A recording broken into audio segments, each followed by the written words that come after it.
mag-iwanan. Dapat di ka pumapayag na gangdyan ka na lang. Itodo mo, giisa gadawin mo ang daan. 100% dapat wag mag-aalangan. O paano simula na kahilera na tamiya? Kultura pinapasok, binubuhay sa eksena. Mabuti kung garo. What's up guys? Welcome back again to another vlog. So ngayong vlog natin guys, panigurado matutuwa kayo sa engine na meron ng ating owner na iba-vlog ngayon. 4AFE yun. So puntahan natin. Yung 4AFE na engine guys, galing yun sa mga big body. Bibigyan ko lang kayo ng konting idea about sa 4AFE engine. 4AFE nga is katulad siya ng, kamukha pala siya ng ating 4EFTE. So, yung 4AFE nga is all motor. So, itong 4EFTE natin is may turbo.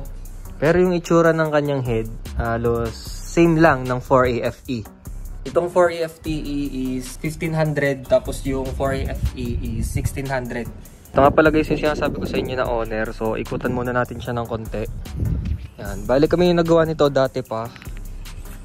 Yan.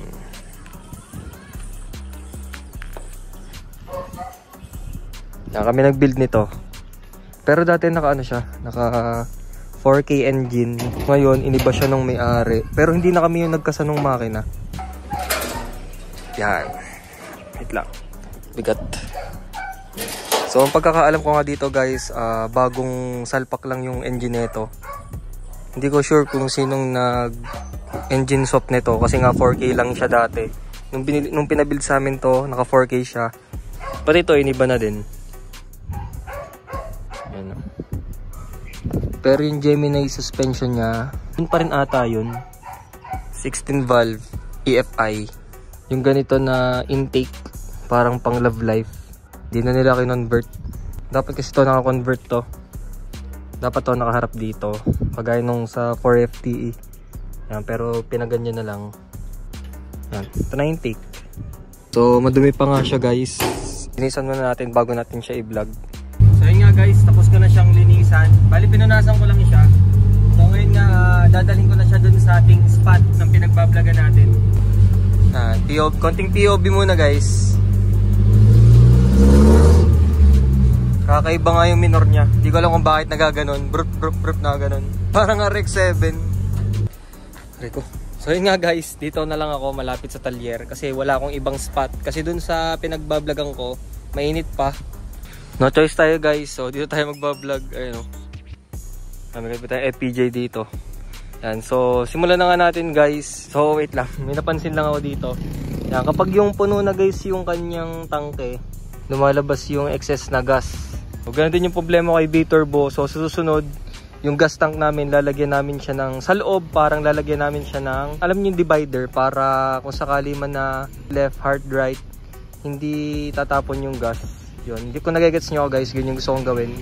So, simulan na nga natin. So, kaya nga guys, itong owner na to is nandito ulit sa amin. Kasi papalagyan namin siya ng, yung may-ari pala, gusto na may-ari, lagyan namin siya ng parang sunroof.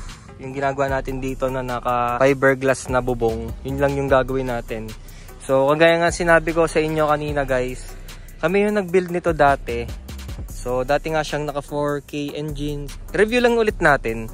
Kasi mali mo, meron sa inyo na gusto magpa-build ng ganitong klase ng owner na naka 4AFE na engine. So abangan nyo guys sa pinakadulo ng vlog na to. Babanggitin ko yung presyo. Meron nga pala ako dito guys, Uy! Tropa. Uy, pakilala ka. Kamahiya, nahihiya siya guys. Ito nyo. So, aircraft maintenance yan, tropa ko yan. O, pakilala ka muna boy. Pwede ka lang. Yun. Pero guys sa amin, yung ganitong style, yan, style tapos naka 4K engine, abot siya sa amin ng 365k. Pure stainless yun, yung ganito. Ganyan na ganyan yun. Pero yung kanyang upuan, naka Recaro na. Tapos, naka sunroof din. Tapos yung hood, pwedeng malagyan nyo rin ng glass. Yan, so bago nga tayo mag-vlog kanina, nilinis ko nga to. Sobrang dumi nito. Hindi ata to nililinis no may-ari. So dito nga sa unahan, yung classic lang na bumper, makikita natin dito. Yan. Tapos LED lights. Yan. Yan lang. Yan lang yung meron sa unahan niya. Tapos yung kanyang gulong, yung kanyang mugs. Hindi ko alam kung anong mugs yung pangalan nito. Pero yung ginamit niya dito na gulong is 1 liters. Itong 1 liters, ang China ata tong gulong na to. Yan, kapag gusto nyo yung mga budget lang na gulong, yan, ito 1 liters. Parang pumapatak lang to ng 9K isang set, 4 na yon. Yan. Pero ayos din naman siya, makapit din. Tapos tumatagal din naman yung ganyang gulong, kahit mumurahin lang. Yan, napapaisip na siya. Magkano bili mo sa gulong mo? 15 yata. 15, isang set. Tapos kasama na nga pala sa 365K yung ating Gemini suspension. Yan. Kapag papabuild kayo sa amin ng ganito, Gemini na siya sa 365. Syempre pagdating sa hood, kayo nang bahala kung anong gusto nyong style. Pero dito sa build na to, ito yung gusto nung may-ari. Yung parang normal na hood lang, ganyan. Tapos yung ating frame, yan. Ito kasi kaya may ganito. Dati mababa siya, mga gaganto. So dinugsungan namin siya. Yan. Tapos syempre naka roll cage na din. Yan. Ating roll cage. Tapos yung upuan natin ginamit lang dito is fiber seats. Yan, mas mura lang to. Nagagawa kami ng ganito, mga 7.5 pares na. Yan. Tapos naka steering wheel, mga shift knob, yan, mga gauges nya. Yan yung gauges nya, guys. Tapos yung flooring niya is checkered, stainless. Yan. Pati dito sa likod, checkered. Ito lang yung ano, plain na design. Yan. Tapos yung body niya, stainless din. Meron din siyang tailgate, hindi mawawala tailgate. At yan, LED na brake lights din. Yan. Yung kanyang side mirror, yung may-ari may gusto nito. Siyempre pag magbibuild kami ng mga owner, ang nasusunod lagi guys doon is yung gusto ng may-ari, hindi yung gusto namin. Yan, so guys, pinapdahod ko siya ulit. Papakita ko lang sa inyo ulit yung ating 4AFE na engine. So kapag gusto nyo nga guys na naka 4AFE na engine, tapos ganitong setup, sabi ko kanina 365K yung ganitong style, pero naka 4K engine.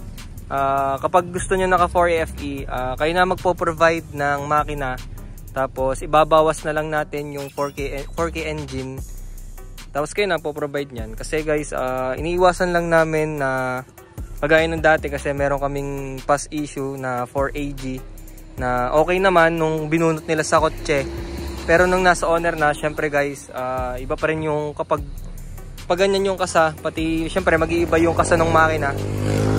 So, ayaw lang namin na magkaroon ng complaints pagdating sa makina, kaya kayo na lang yung mag-provide, kayo na lang din yung magpa-overhaul, kayo lang magpatino.